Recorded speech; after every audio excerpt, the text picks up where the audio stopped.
Hey folks, thanks for joining me today. This is part one of a series of videos that I would like to make concerning the responses that Jesus gave to his disciples when they asked him about what will be the sign of his coming and of the end of the world. I would like to address it from the prophetic point of view, at least in this video. In verse 11 of Matthew 24, Jesus gave his disciples and also to the generation upon which all these things shall come to pass, that a warning that said, beware, for many false prophets shall arise and shall deceive many. So the context of deception will be an important one when it comes to the end of the world and the end of the age. So Jesus gave us that specific warning that many false prophets shall arise. But also, I want to emphasize the fact that there will not only be false prophets, there will also be true prophets. And in order for me to make that point, we need to go back to Matthew 23. And Matthew 23 will give us a context, the backdrop, a platform upon which all these answers really took place. Because it is a continual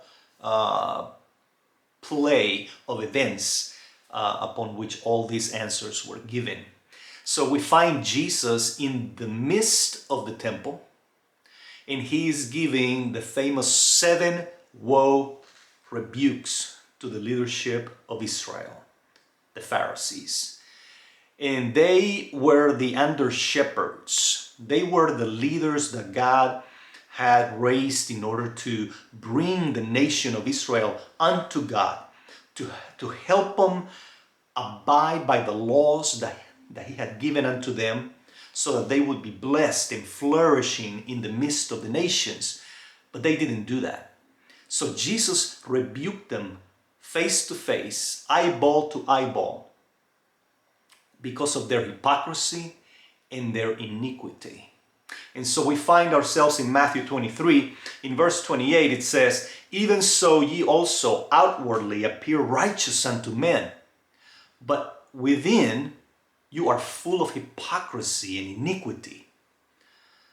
Woe unto you, scribes and Pharisees, hypocrites, because you build the tombs of the prophets and garnish the sepulchres of the righteous, and say, if we had been in the days of our fathers, we would not have been partakers with them in the blood of the prophets. Wherefore ye are witnesses unto yourself, that ye are the children of them that killed the prophets, he said. Fill up then the measure of your fathers. And so by telling them that they were also partakers because they were the children of the fathers who killed the prophets, he's telling them about that cup of wrath that would come upon that generation, because it still needed to be filled up. It's still the indignation of the Lord needed to come to the very top, to the very full. And that cup was being filled up by these generations, by these Pharisees that he was confronting eyeball to eyeball. And he said, fill it up then, the measure of your fathers. And obviously he was referring to the last prophet of that generation that would overthrow the entire cup to the fullness. And that would be his own murder, because they would kill him, the prophet of prophets. And then he says, you serpents and generation of vipers, how can you escape the damnation of hell? Therefore, behold, I send unto you prophets. So what kind of prophets are those? False prophets? No.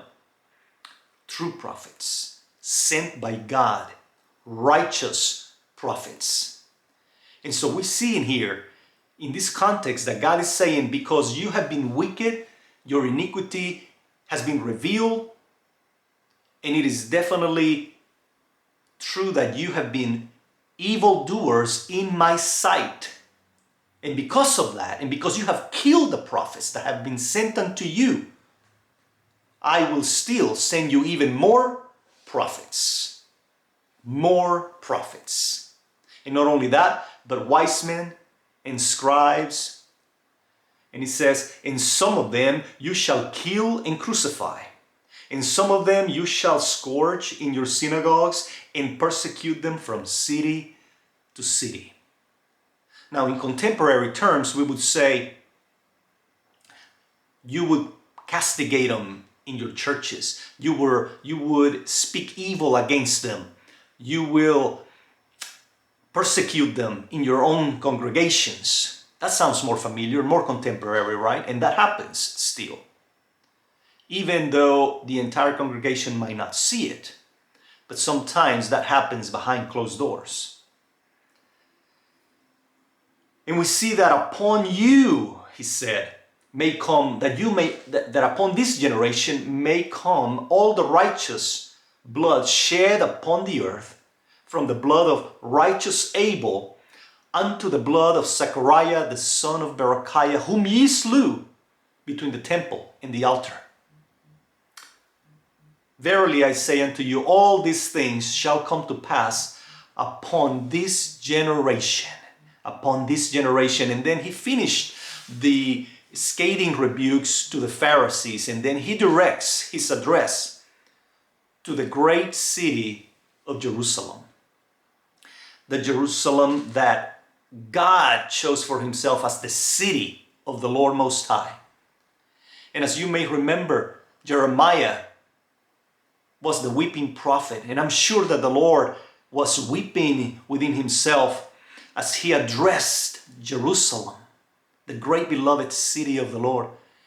And he said, with a great lamentation, he said, O Jerusalem, Jerusalem, thou that killest the prophets, and stonest them that are sent unto thee. How often would I have gathered thy children together, even as a hen gathers her chickens under her wings, and ye would not. Behold, your house is left unto you desolate.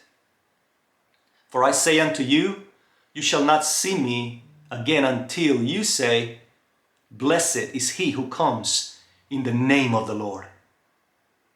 And then he departed from the temple, and his disciples came unto him, and they started showing him all the buildings of the temple and all the great things that were decorating it. And Jesus responded to them. He says, don't you see these things? I tell you, not one stone shall be left upon another that shall not be overthrown. And then he moved on and went to the Mount of Olives.